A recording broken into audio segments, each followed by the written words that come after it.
Assalamualaikum warahmatullahi wabarakatuh. Halo teman-teman semua, kembali lagi di channel YouTube saya Muhammad Fauzan dari Psikologi UHAMKA. Di sini saya akan memaparkan hasil laporan tugas akhir yaitu tentang cedera otak. Pertama ada pengertian dari cedera otak. Cedera otak atau kepala adalah suatu kerusakan yang terjadi pada kepala manusia yang disebabkan oleh serangan atau benturan secara fisik dari luar yang dapat mengurangi atau mengubah kesadaran, menimbulkan kerusakan dan kemampuan kognitif serta fungsi pada fisik manusia. Salah satu penyebab kematian dan kecacatan utama pada kelompok usia produktif dan sebagian besar terjadi akibat dari kecelakaan lalu lintas. Ukuran cedera kepala secara nasional adalah 8,2%. Tertinggi ditemukan di Sulawesi Selatan yaitu 12,8% dan terendah di Jambi yaitu 4,5%. Provinsi yang mempunyai preferensi atau ukuran cedera lebih tinggi dari angka nasional sebanyak 15 provinsi.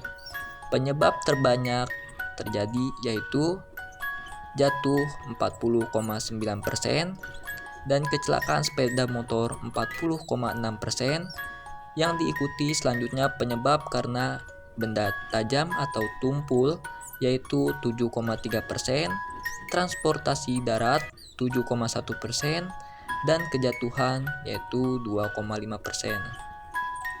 Selanjutnya ada jenis cedera otak dan pembagiannya.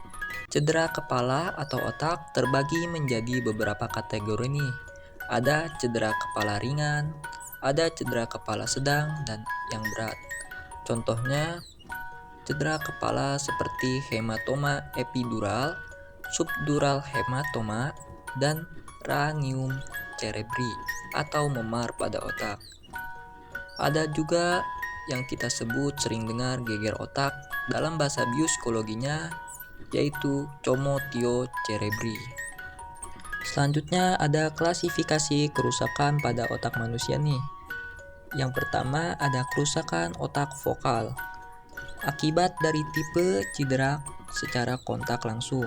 Yang kedua ada kerusakan otak difus akibat tipe cedera akselerasi atau deselerasi yang mengakibatkan cedera akson difus atau dalam bahasa biopsikologinya diffuse axonal injury, yaitu cedera vaskular difus atau edema pada otak manusia. Selanjutnya ada contoh gambar. Di sebelah kanan terdapat otak normal pada manusia pada umumnya, dan di sebelah kiri ada otak tidak normal pada manusia. Selanjutnya ada perbedaan cedera otak primer dan sekunder. Cedera otak primer atau the primary insult yaitu suatu kerusakan mekanik yang terjadi pada saat benturan. Keadaan ini dapat menyebabkan kerusakan secara langsung pada parenkim otak manusia atau pendarahan atau kedua-duanya. Yang kedua ada cedera otak sekunder atau the secondary insult, yaitu suatu kerusakan yang hanya terjadi secara non-mekanik saja. Selanjutnya kita akan membahas tentang hasil temuan dari laporan saya terhadap klien. Yang pertama, klien mengalami pendarahan otak ringan di bagian kepala depan. Klien juga mengalami dalam istilah biopsikologinya yaitu cedera otak primary atau the primary insult, yaitu suatu kerusakan mekanik di bagian dalam kepala yang terjadi pada saat benturan berlangsung. Selanjutnya ada amnesia. Amnesia atau hilang ingatan adalah gangguan yang menyebabkan seseorang tidak bisa mengingat fakta, informasi, atau kejadian yang pernah dialaminya. Meski bersifat ringan, gangguan daya ingat akibat amnesia juga bisa mengganggu kehidupan penderitanya loh. Amnesia sendiri ditandai dengan hilangnya sebagian atau seluruh ingatan penderitanya. Meski demikian, penderita amnesia umumnya masih dapat mengingat identitas dirinya. Hanya saja, mereka cenderung kesulitan untuk mengingat hal baru atau mengingat kejadian di masa lalunya. Selanjutnya ada penyebab amnesia. Amnesia disebabkan oleh kerusakan pada bagian sistem limbik yang berada di otak. Sistem limbik merupakan bagian yang berperan dalam mengatur ingatan dan emosi seseorang. Kerusakan pada sistem limbik bisa disebabkan oleh sejumlah kondisi berikut.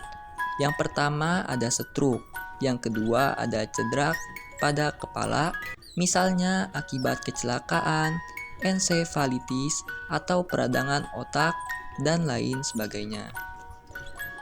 Selanjutnya ada pencegahan amnesia. Amnesia disebabkan oleh kerusakan pada otak. Cara terbaik yang dapat dilakukan untuk mencegah amnesia adalah menghindari terjadinya cedera dan gangguan pada otak. Berikut adalah beberapa hal yang dapat dilakukan. Yang pertama, tidak mengonsumsi minuman beralkohol secara berlebihan. Yang kedua, memakai alat pengaman saat berkendara, seperti helm ketika mengendarai motor atau sabuk pengaman ketika mengendarai mobil. Yang ketiga, mengonsumsi makanan yang bergizi, seimbang, dan menjaga berat badan ideal untuk menghindari stroke. Berikut adalah referensi yang saya pakai dalam laporan hasil wawancara dan observasi saya. Sekian video singkat ini. Terima kasih telah menonton. Jangan lupa di like, komen, dan di share. Wabillahi taufiq wa hidayah. Assalamualaikum warahmatullahi wabarakatuh.